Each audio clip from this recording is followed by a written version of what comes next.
तुम्हारा फोन सिर्फ फोन नहीं है, ये तुम्हारी आंखों से ज्यादा देखता है, तुम्हारे कान से ज्यादा सुनता है और ये सब कुछ रिकॉर्ड करता है। क्या तुम्हें कभी लगा कि फोन तुम्हारी जिंदगी का एक इम्पोर्टेंट पार्ट बन गया है? नहीं, सीरियसली कभी सोचा है तुम्हारा फोन तुमसे ज्यादा तुम्हारे बारे में जानता है? और ये सब कुछ तुम्हारा फोन नहीं बल्कि सोशल मीडिया एप्स जो तुम्हें छुप कर देख रहे होते हैं। वेल लॉजिकली तो ये पॉसिबल नहीं लगता, बट तुम्हारा फोन सच में तुम्हें देख रहा होता है। और सबसे क्रीपी पार्ट, हम सब ने अपनी मर्जी से इनको परमिशन दी है। हमने खुद अपनी प्राइवेसी की चाबी इनके हाथ में खुद दी है, बिना पढ़े बिना सोचे। वेल इस वीडियो में मैं तुम्हें वो सब कुछ दिखाने वाला हूँ जो तुम्हें कभी किसी ने नहीं दिखाया होगा। तुम्हारे एप्स क्या ट्रैक करते हैं, कैसे करते हैं और तुम अपना कंट्रोल वापस कैसे ले सकते हो।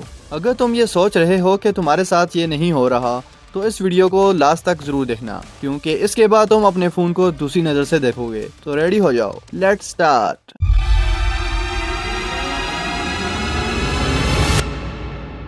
देखो यार, सबसे पहला झूठ जो हमें सोशल मीडिया बोलता है वो ये है कि ये सब कुछ फ्री है। Facebook free, Instagram free, TikTok free.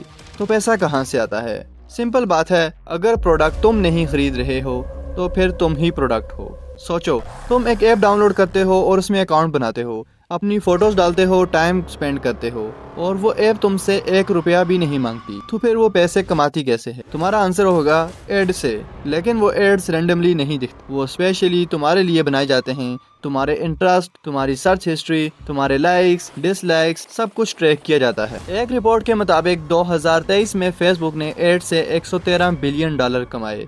वो पैसा किसी और से नहीं, हम सबके डेटा से बना और ये डेटा हमने खुद उन्हें दिया। फॉर एग्जाम्पल, तुमने एक न्यू मोबाइल फोन खरीदा और अगले ही दिन तुम्हें उस मोबाइल फोन के फोन केस का एड दिखने लगा। Is this is coincidence? The answer is no. फिर उनको कैसे पता चला कि तुम्हारे पास कौन सा फोन है एंड तुम्हें ही वो एड क्यों दिखा? वेल इसका तो सिंपल आंसर है, तुमने देखा होगा जब हम गूगल अकाउंट बनाते हैं तो हमारी डिवाइस शो होने लग जाती है कि हमने अपना अकाउंट कौन सी डिवाइस में लॉगिन किया है। वेल ये सब कुछ ट्रैक होता है हमारी लोकेशन की वजह से, हमारी डिवाइस की परमिशन की वजह से, जो हम खुद देते हैं गूगल को, जिसकी वजह से गूगल के पास हमारा डेटा चला जाता है। लेकिन अब सोचने की बात है कि हमने तो अपनी परमिशन गूगल को दी थी, फिर उन एड्स वालों को कैसे हमारा डेटा चला गया? वेल तुम्हें तो पता होगा जितने भी सोशल एप्स हैं उन पे जितने भी एड चलते हैं वो सब गूगल मैनेज करता है। सो जाहिर है हमने अकाउंट भी गूगल पे ही बनाया था, तो सिंपल है, गूगल उनको हमारा डेटा शेयर करता है। तो इसका आंसर आप शायद समझ ही गए होंगे कि गूगल हमारा डेटा उनको दे देता है, जिसकी वजह से वो अपने एडवर्टाइजमेंट लगाते हैं एंड वो एड हमें शो होता है।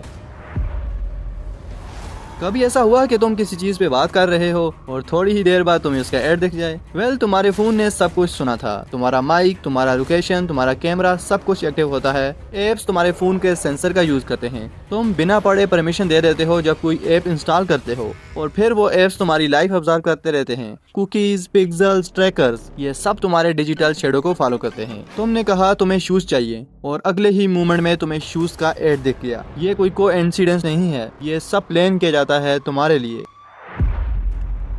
यार तुमने ये बात तो नोटिस की ही होगी, जब हम कोई एप्लीकेशन इंस्टॉल करते हैं तो वहाँ पर एक पेज आता है टर्म्स एंड कंडीशन का, एंड हम बिना कोई सोचे बिना कोई समझे आई एग्री पे क्लिक कर देते हैं। लेकिन क्या तुमने कभी सोचा है कि आखिर फोटो एडिटर को तुम्हारा माइक एक्सेस क्यों चाहिए? टॉर्च ऐप को तुम्हारा कैमरा एक्सेस क्यों चाहिए? एक कैलकुलेटर को तुम्हारी फाइल्स का एक्सेस क्यों चाहिए? टर्म्स एंड कंडीशन एक डिजिटल कॉन्ट्रैक्ट होता है जिसमें तुम खुद अपनी प्राइवेसी का साइन करते हो सिर्फ एक क्लिक में। उन्हें अपनी फोटोज, कॉन्टैक्ट, मैसेजेस और लोकेशन का एक्सेस दे देते हो बिना पढ़े, और इसके बाद वो तुम्हारे डेटे को यूज करते हैं। तुमने कभी नोटिस किया है कि तुम 5 मिनट के लिए फोन उठाते हो और 2 घंटे निकल जाते हैं रील स्क्रॉल करते करते? तुम सोचते हो कि तुम फ्री हो, लेकिन असल में तुम्हारा दिमाग एल्गोरिदम के जाल में फंस चुका होता है। जब तुम्हें एक रील पसंद आती है तो तुम कहते हो क्यों ना एक रील और देख लेता हूँ, फिर काम करूंगा। लेकिन करते ही करते तुम उनके एल्गोरिदम के जाल में फंस जाते हो। हर स्क्रॉल, हर लाइक, हर क्लिक को ऐप नोट करता है। तुम्हारा डोपामीन सिस्टम एक्टिवेट होता है जब तुम रील्स देखते हो। ये सब पर्पसली डिजाइन किया गया है ताकि तुम ऐप ना छोड़ सको। एंड सबसे बड़ी बात, तुमने कभी नोटिस किया है कि तुम्हारा जैसा मूड होता है वैसी ही रील्स आती हैं? और तुमने ये भी नोटिस किया होगा कि एक ही जैसी रील्स तुम्हें ज्यादा देर तक नहीं दिखती। अगर तुम्हें इंस्टाग्राम फनी रील्स दिखा रहा है तो थोड़ी ही देर बाद तुम्हें सैड रील्स दिखाएगा और थोड़ी ही देर बाद तुम्हें मोटिवेशनल रील्स दिखाएगा, ताकि तुम बोर ना हो और उनके ऐप को छोड़कर ना जाओ। अब तुम सोच रहे होगे कि उन्हें तुम्हारे मूड के बारे में कैसे पता चलता है? वेल तुम्हें मैंने बताया था कि उनके पास तुम्हारे कैमरे का, तुम्हारे माइक्रोफोन का, तुम्हारे स्टोरेज का, हर चीज का एक्सेस है। तुम्हारे इंटरेक्शन से उनको पता लग जाता है कि तुम्हारा मूड कैसा है। तुम समझते हो कि तुमने एक पोस्ट डिलीट कर दी, बट एक्चुअली में किसी ने उसका स्क्रीनशॉट ले लिया होता है। मींस ऑनलाइन दुनिया में कोई चीज सच में डिलीट नहीं होती। बिल्कुल, सर्वर्स में डेटा आपका सेव हो जाता है। एक लड़के ने 2012 में एक ट्वीट किया, 2022 में जॉब के वक्त वो ट्वीट उसकी जॉब छीन कर ले गया। तुम्हारे व्हाट्सएप चैट्स, तुम्हारे गूगल सर्चेस, तुम्हारे ईमेल्स सब कुछ सेफ हैं, बट तुम्हारे पास नहीं, बल्कि सोशल ऐप्स के पास। तुम सोच रहे हो इससे ज़्यादा क्या होगा, अगर उनके पास हुआ भी वो तुम्हारा क्या ही कर लेंगे, बट रियलिटी कुछ और ही है। तुम्हारा डेटा गवर्नमेंट भी यूज़ कर सकती है। Telecom companies, private data brokers सब तुम्हारा डेटा यूज़ कर सकते हैं, जिससे तुम फंस सकते हो। अब इसका सोल्यूशन क्या है?